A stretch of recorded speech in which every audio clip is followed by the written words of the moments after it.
دا دلته چې نن وزیر صاحبان راغلي او تاسو ته خبره کوي دا یې د زړه خبره ده، دا یې خپل اخلاص دی، دا ستاسو سره خپل باور او اعتماد شریکول دي. ټول وزیر صاحبانو دا تعهد در سره وکړي چې ګرانه فارغ او محصله موږ به تاسو د کار زمینه برابروو او دا سلسله عملا روان ده الحمدلله په اسلامي امارت کې. نو د دې د دغه اخلاص نه د دا وینا نه سالمه استفاده باید وشي.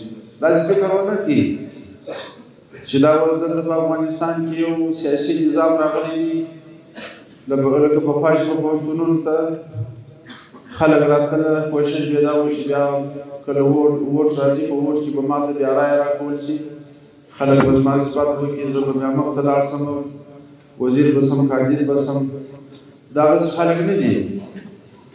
د دې خلکو سیاسي هدف نه دی یوازې ستا د ژوند د برابرولو، د افغانستان د خلکو د مشکلاتو د حل او یو مستقل افغانستان پر وجود باندې راتلل، دغه هدف دی.